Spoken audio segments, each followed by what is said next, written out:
They say winning ain't everything. Well, we don't have them type conversations over here, man. Had that conversation with the losers. We trying to win at everything we do. Even in the loss, we don't see defeat. We see a lesson learned. Straight up. Look, I came into this world in 1978. The doc looked me in my face and knew I was something great. 45, 42 Prescott, that's where I'm from. Grew up in the slums around dope dealers and bums. As humble as I was, I adapted to my habitat. In my own lane though, far from where they crashing at. Dumb bar graduate, the game I'd have mastered it. Served in the Navy, look, y'all don't know the half of it. Pops passed in 01, moms passed last year. I know they up in heaven smiling down, crying mad tears, cause they son making it. No telling where I'm taking it. My city been cursed, but I feel that I'm breaking it. Coached at Wayne High in 15 in one state. Seen the fork in the road and went straight. I know what I'm worth. I'm OG King CURT, Brooklyn Nets gaming crew legend. Let's work. Hey, this is OG King CURT, your host of the OG2CENTS podcast. I want to thank each and every one of you who have tuned in and supported the podcast. I know it's been a while, but we're back, and I want to thank everybody who continues to support. Make sure you leave a 5-star rating on Apple Podcasts. Subscribe to our YouTube channel. And you can catch us on iHeartRadio and Spotify as well. Leave some reviews. We appreciate the feedback. Let's continue to stand up against any forms of social injustice and racism. And this episode is brought to you by Zenni Blocks. Make sure to armor your eyes with Zenni Blocks virtual clear blue blockers. It's important to protect your eyes from the harmful blue light from your digital screens, so you'll have less eye strain, and that makes for better sleep and performance. Check them out at zenni.com/gaming or follow them at Zenni Gaming on Twitter and Instagram. Episode 88, conversation with Scott Cole. Scott Cole came to a crossroad in 2015, either to keep his six-figure job as a creative director for Fortune 50 brands or chase his dream of being a broadcaster through new opportunity provided by the NFL Network. The show was Madden NFL Live with Maurice Jones-Drew and Adam Rank. He's been known as the Jim Nance of Esports. He's been a very successful broadcaster. He's also done some work with the Dallas Mavericks, Dallas Stars. He's did numerous esports, whether that's been Madden, FIFA League, and of course the NBA 2K League. He's been in the 2K League now for since season 1. We definitely enjoyed having him. I had the luxury of meeting him back in season 1, just very short time, and I've developed a very good relationship with him over that time. As you know, I don't like to do too much talking. So without further ado, Scott Cole, how you doing today? I'm doing good, man. It's so weird. We get to talk all the time and, hang out around the league. But, I appreciate Phillips and Relko kind of like bringing us together and actually making us make time to kind of hang out. So, yeah, man, I'm just enjoying the off season, traveling around, having a good time, and, can't wait for, some more esports to get going. Right. Now, of course, we met back. I met you in season 1 vaguely, like a little bit. Like I think I got a picture with you and things like that. I thought you was. I just thought the idea of having commentators and the whole full production of 2K, from where I had seen it in the pro-am scene and where it evolved to, I just like the fact that, and you was kind of one of the first people who kind of captivated me into commentating, because I thought you were funny, quick on the spot, witty, could be damaging. To my own detriment sometimes. To my own detriment sometimes I get witty. Yeah, but I think I truly enjoyed your commentary, and then over the years we've developed a relationship. This kind of is like long overdue. Oh yeah. But what I want my audience to know about you is, how did you become Scott Cole? I won't go all the way back to the creation. That's like 44 years ago. But I went to school for broadcasting. Everybody asked me, like, how do you become a broadcaster? How do you get involved? I went to school for broadcasting. I worked for the Mavericks and the Stars. back when there wasn't really internet broadcasting. So, you know, I had the job of getting the coffee and like driving Al Michaels around and running cable and stuff like that. And I just figured, man, I was so far away from my dreams of being on camera and broadcasting.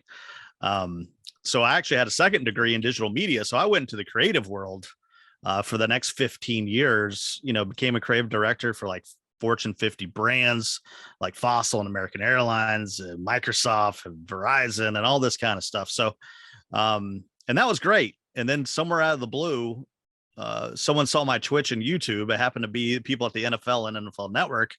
And the next thing you know, I'm on a show with like Maurice Jones-Drew and Adam Rank, and we're doing like 30 episodes. So I kind of went from, you know, my, you know, a guest bedroom to like national TV in a blink, which was crazy to get me, you know, kind of back into this. Of course, all along, as ESPN3 started getting going, I had done some college basketball and stuff like that, and basically every sport, even sports I didn't know.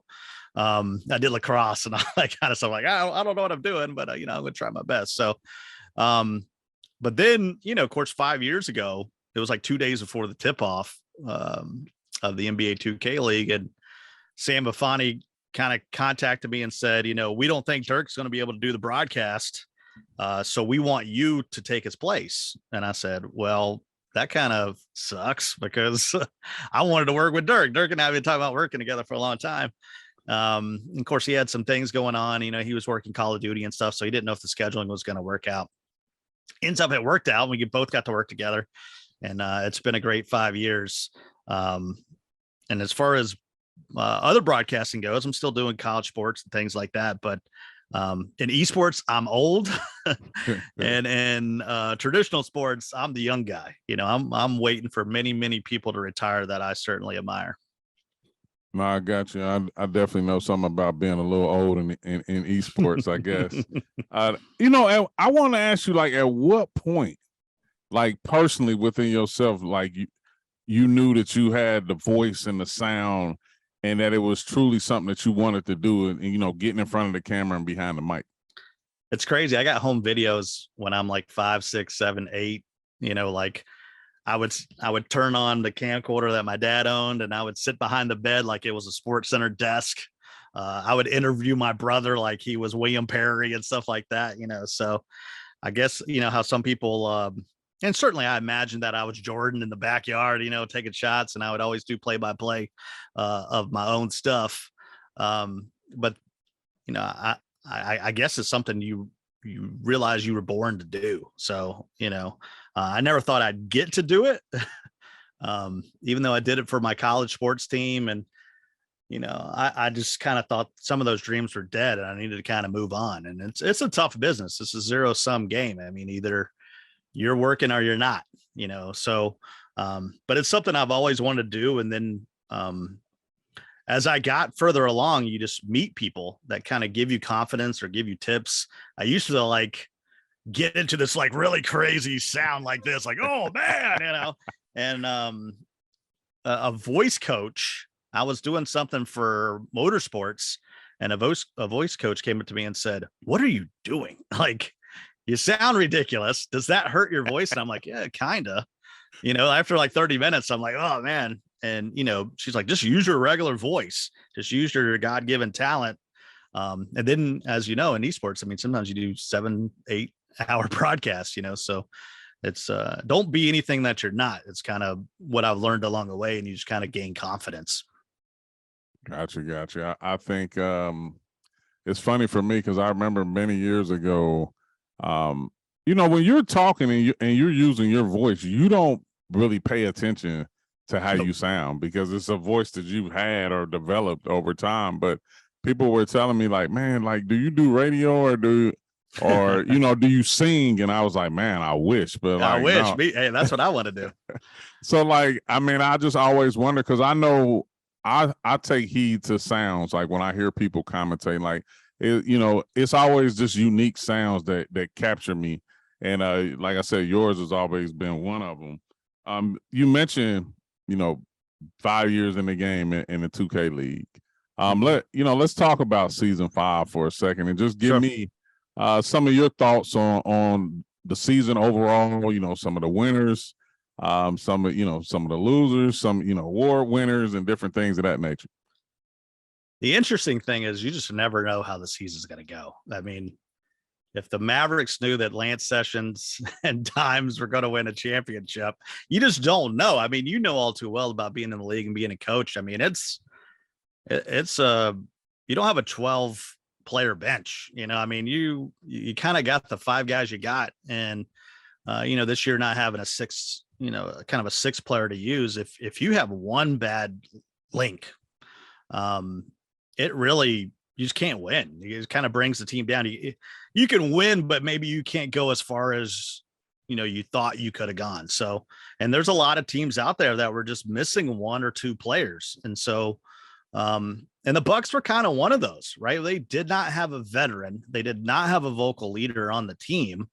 And do I think Dimes is better than Plondo? I think their talents are interchangeable, but there was no question to all of a sudden the youngsters on the team, Cooks and Johnny just started playing out of their minds. And then everybody else started gaining some confidence around that, the fun's in the winning, and they certainly had a lot of fun, and nobody, I think, would have picked them. When you looked at the season and how well the T-Wolves are playing, and everybody knows what the Wizards have done, and certainly their dynasty finally officially comes to an end, losing JBM a year ago to retirement, and now, Dave Fry going to the Mavs. They're now in a rebuilding stage after some crazy success. But you got to tip your cap to the Bucks, and you got to kind of feel bad for the Mavericks in a way.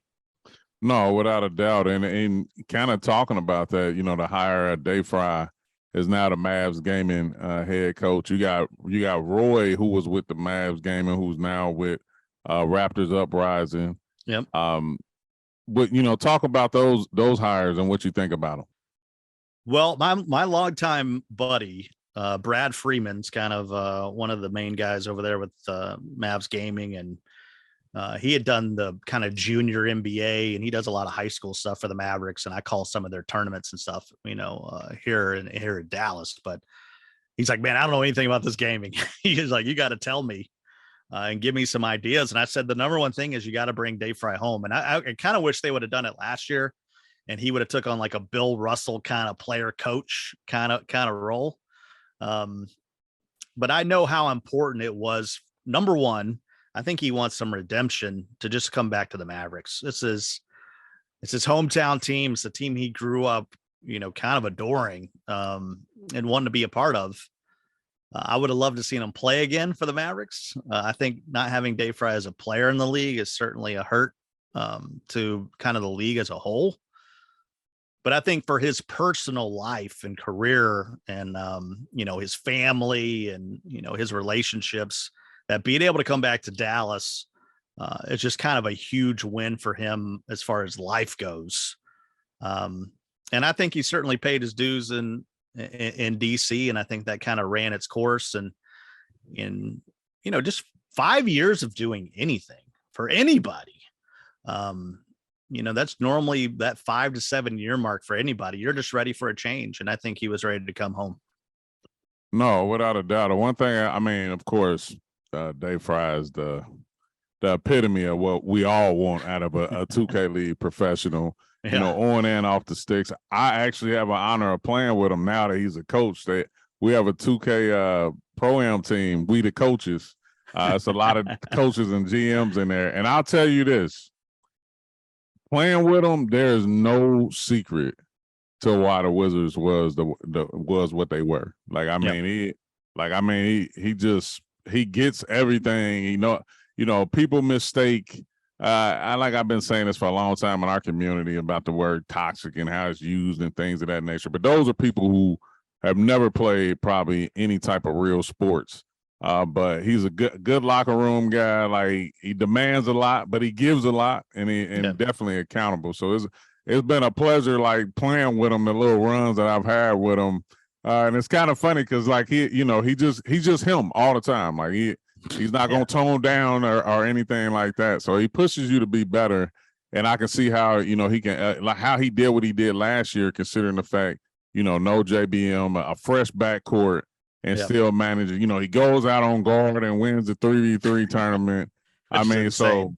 and now he's playing. That's what he plays, point guard in pro-am. So no surprise there. But I've obviously played rec with Dave Fry and Ramo, and I played in the celebrity showcase with Bear.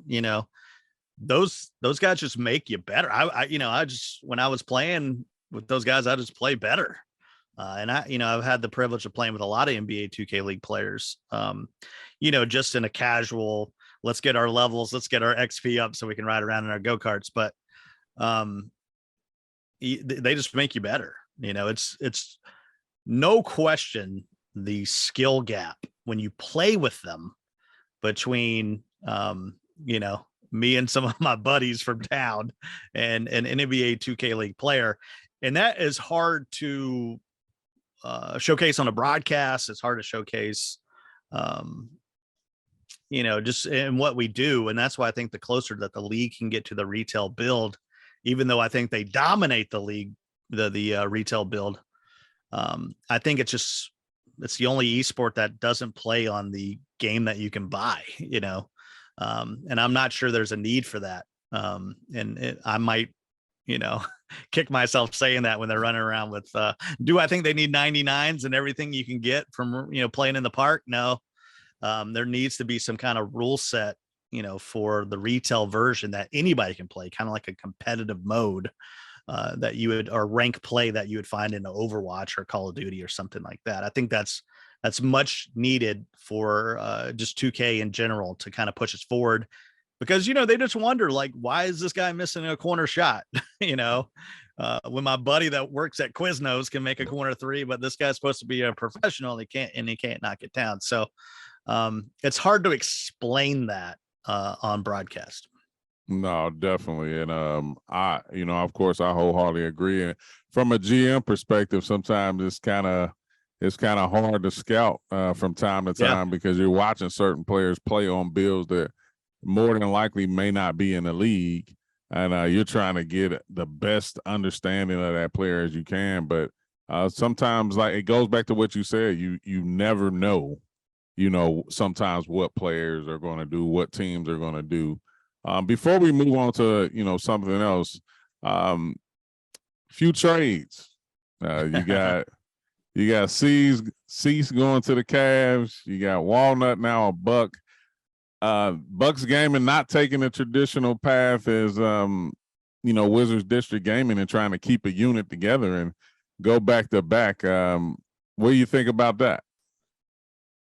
Anytime you got a chance to get Walnut on your team, and I feel for Dimes, because we'll find out where he lands. I thought he might get taken by the Australian team, but anytime you get a chance to get Walnut on your team, you got to do it. I think that's what Lance Sessions knew immediately. And they also know that the Cavs are willing to make moves and willing to make deals, because that's all they've been doing. At some point, they got to be out of assets and trades at some point in Cleveland. But when they didn't have Fab come back and they kind of lost a leader, I think, they're trying to find themselves. We got probably half the league that are just trying to figure out what's their identity and who's their franchise player.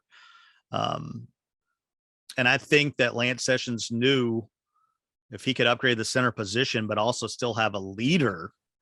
I just hope Mama Dom, that man, doesn't find his way on the Bucks somehow, because we've run that course, right?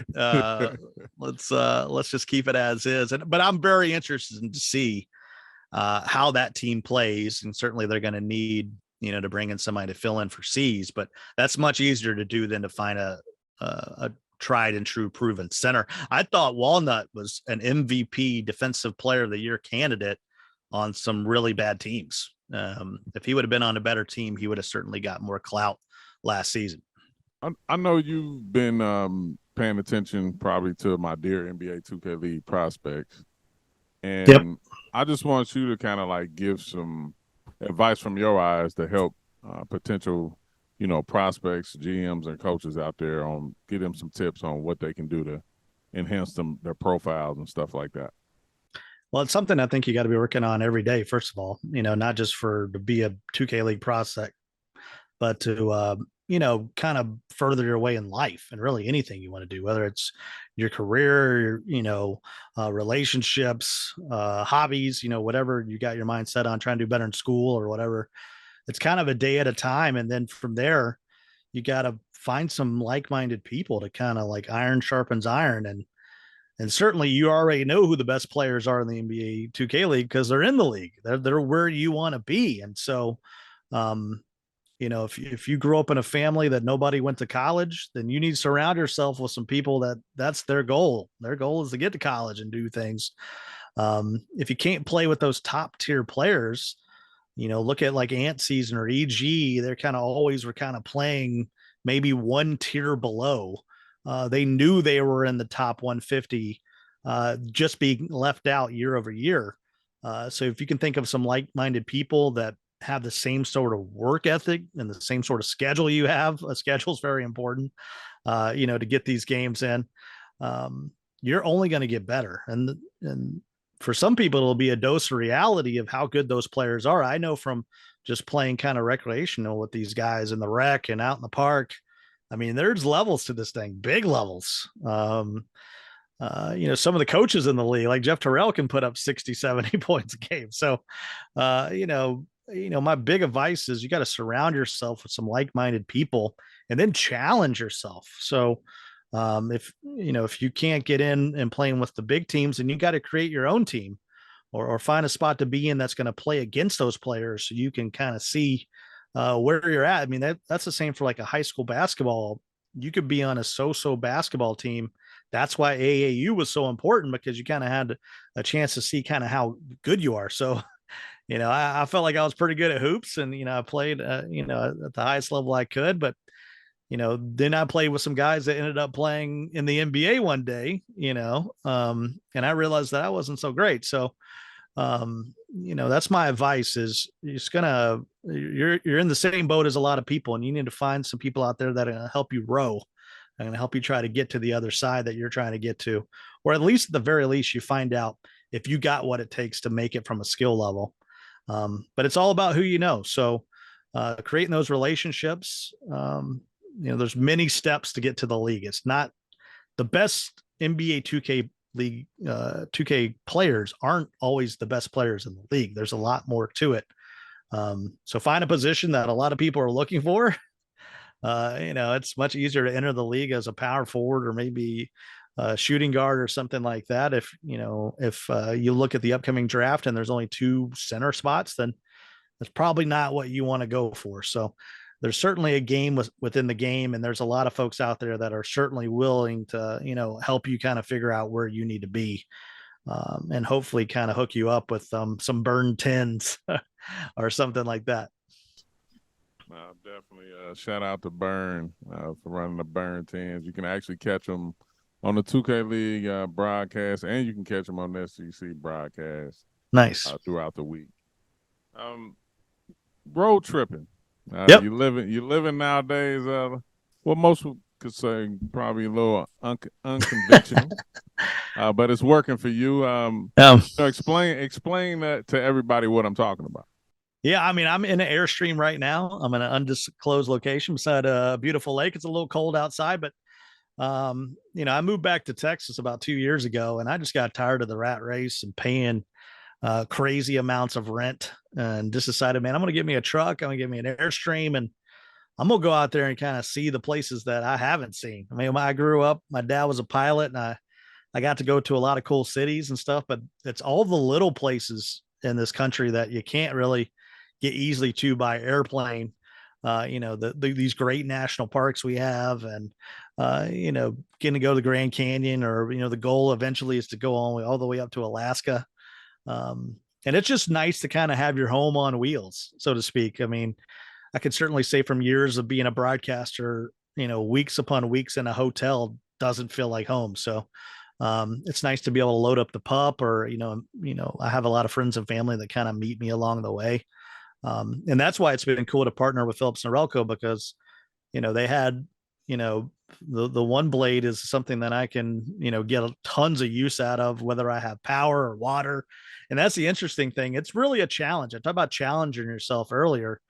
It's something I'd never done before. I mean, we grew up kind of maybe taking an RV trip, once a year or something like that as kids, but just trying to get back to nature and get out of the rat race and the traffic around Dallas and all these kind of cities. So, I appreciate Phillips and Norelco just kind of, giving me the ability to travel and kind of tell my story, but also when I'm not able to be hooked up to, power and water and all the necessities that you took for granted, like the internet, it's nice to know that I can still look good and have some confidence as I'm, jumping on like podcasts with you.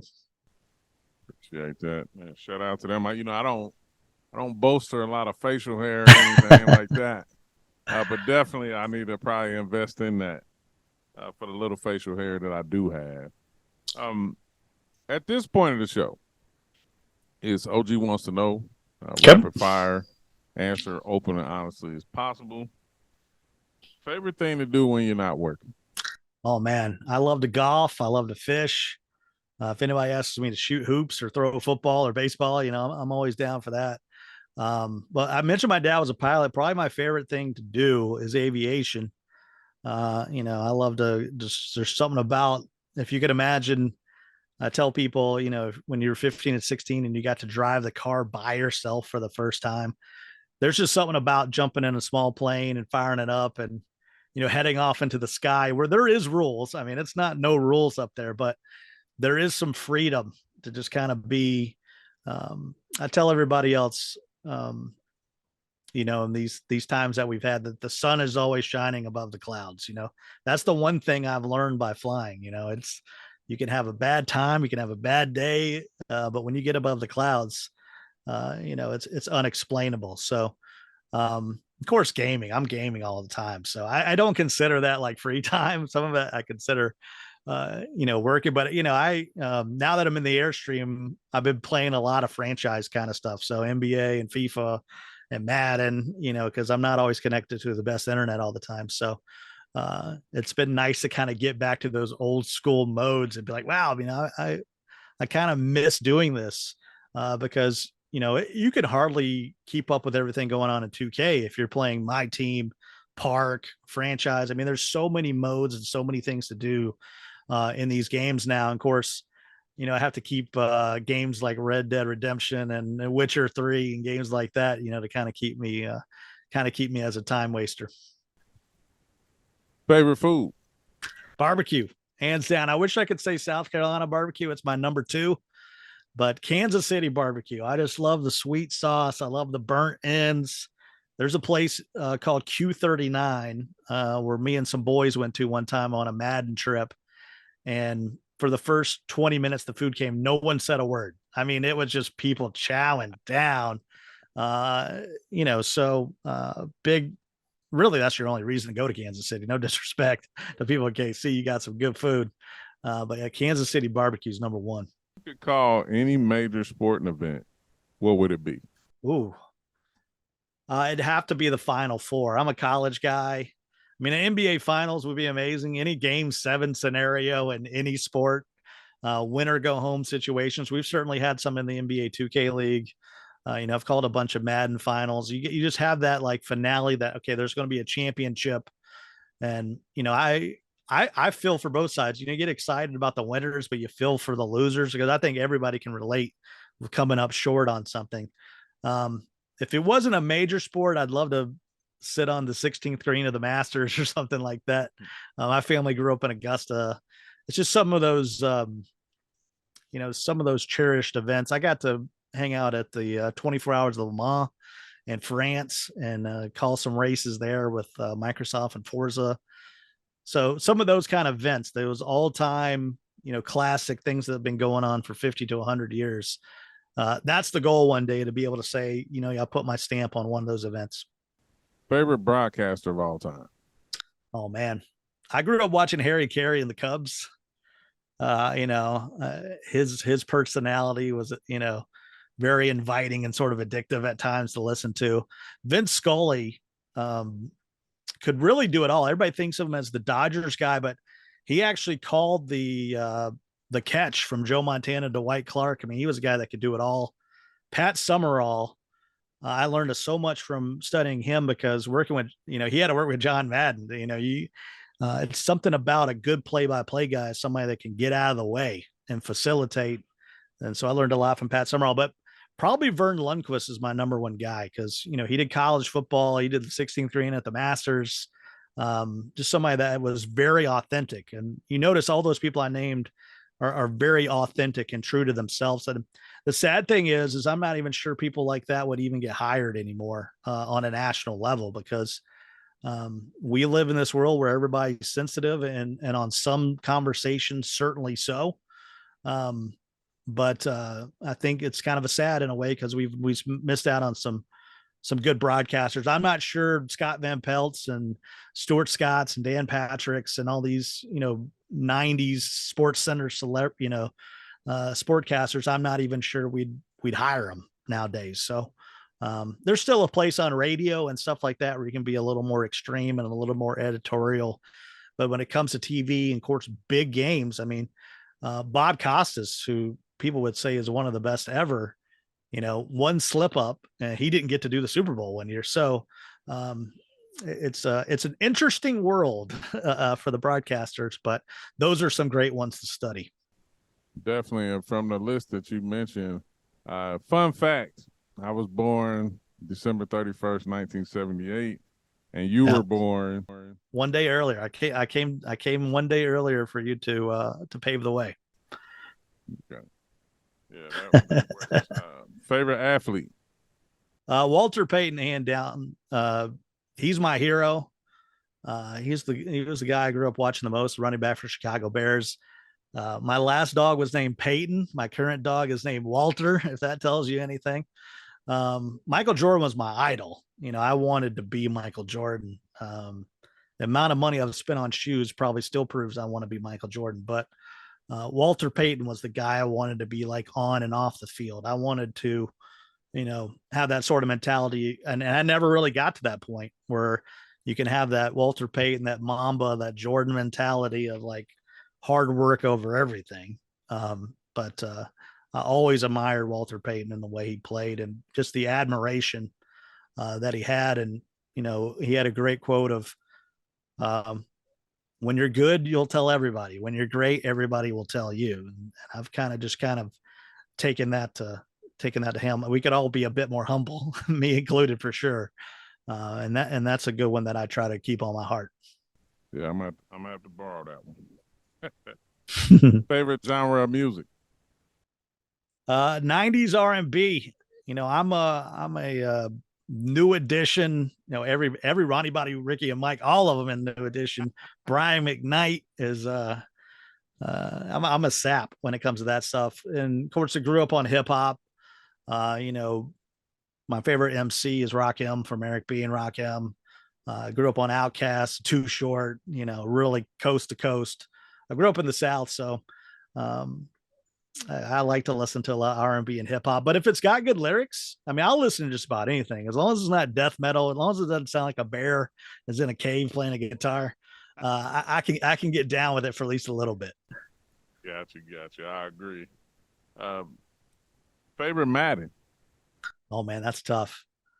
I really had a love for those EA Sports games around 95, 96, NBA Live 95, Madden 95, 96.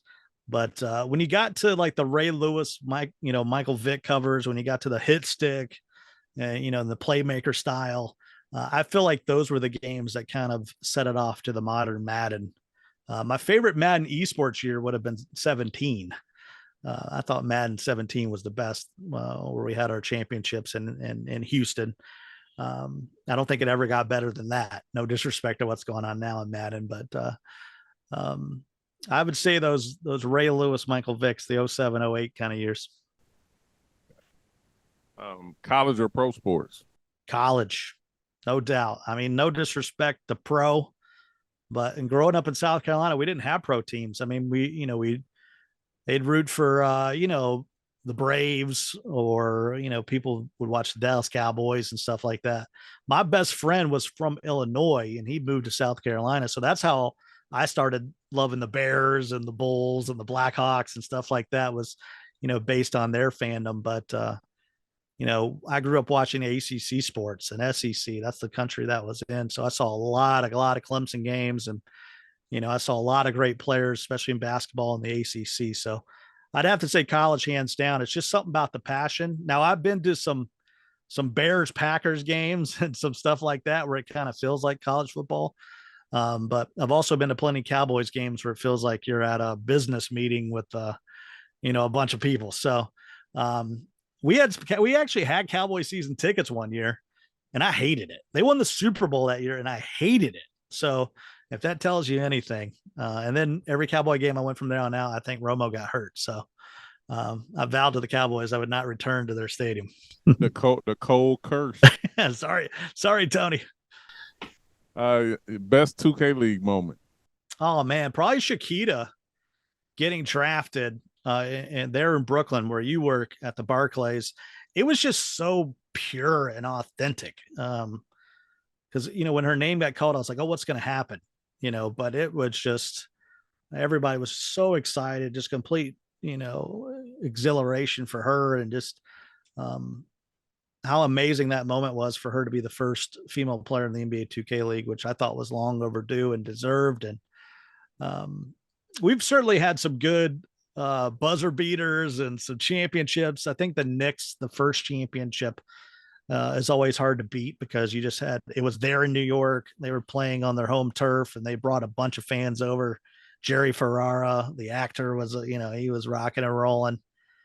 Season 2 was certainly great. And then, we just have had some COVID things to jump over these last couple of years, but it's going to be hard to beat that Chiquita moment, which is crazy because it wasn't even during gameplay. It was just, a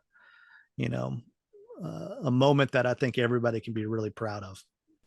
Yeah. Another fun fact is we purely had intentions on drafting her.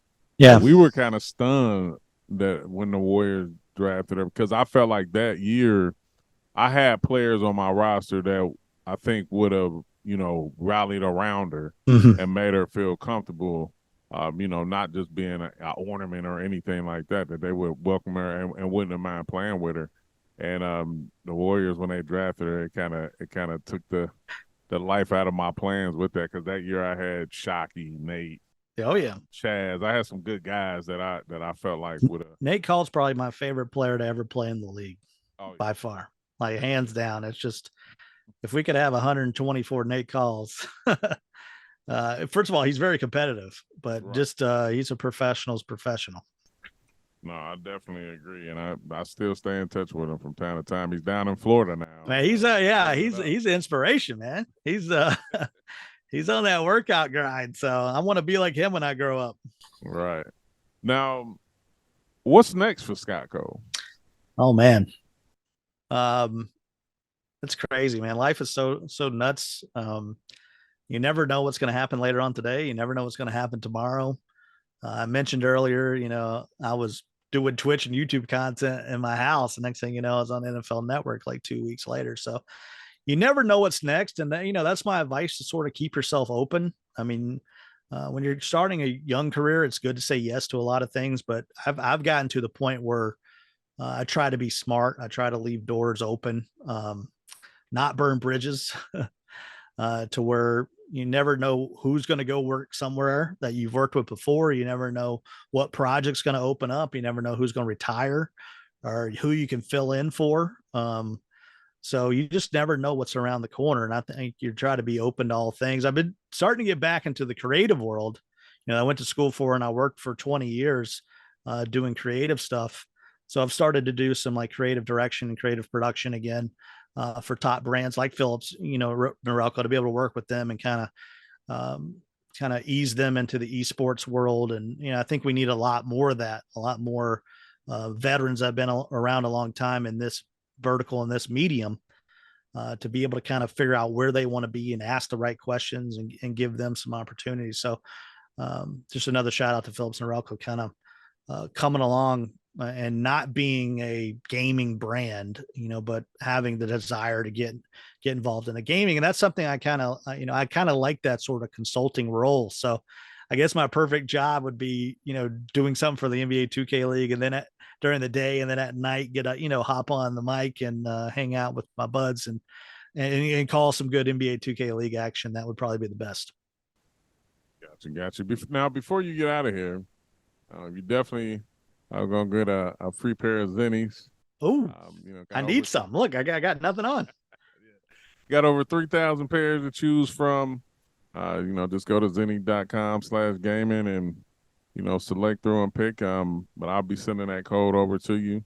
I need to protect my eyes. I do a poor job of that. And it's so important as you get older and older, and the sun gets brighter and the letters get more out of focus. It's good to have a nice pair to protect yourself. Right. Before you get out of here, though, I want you to plug away. Let people know where they can find you, content, socials. Plug away. Yeah, I'm a Scott Cole Show just about everywhere, and I have a real heart for if people want to reach out. If you need some help to try to figure out where you want to go, you got questions. I'll just put it out there. We've had so many layoffs in the tech industry and stuff like that, and we have so many thousands of good people that are kind of out of work right now and looking for stuff, or people that are coming fresh out of college, or you just have a desire to get into the NBA 2K League or Madden, or you got questions about esports.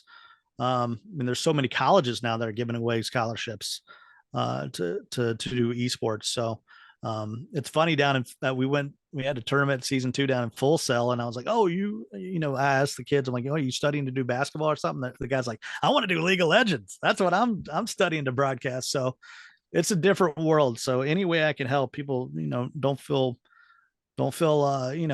any hesitation to reach out to me on social media. Scott Cole Show on anything, but not on MySpace anymore. And I need to do more TikToks, but don't send me any dancing things on TikTok. I probably won't respond to that.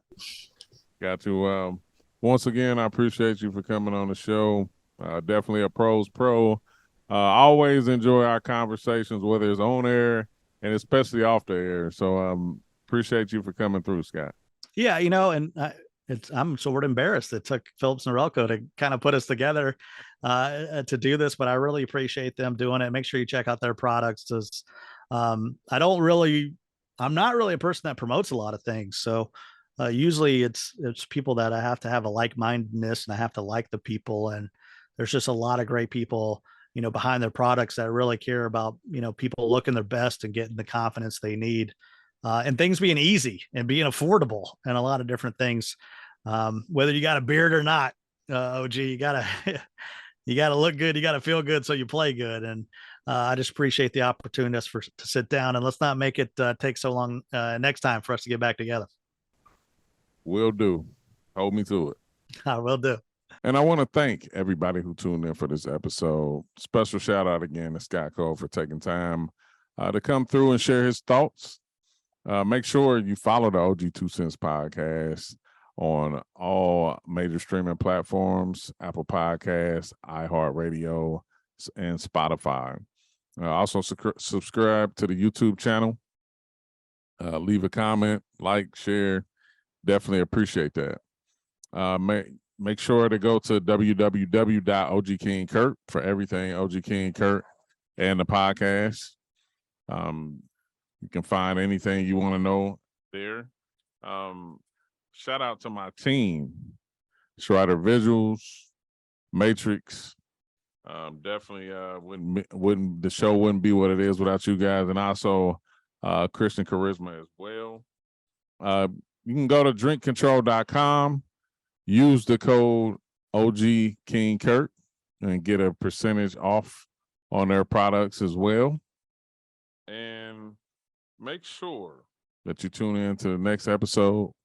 And remember, if it makes sense, it's an OG2CENTS. OG out.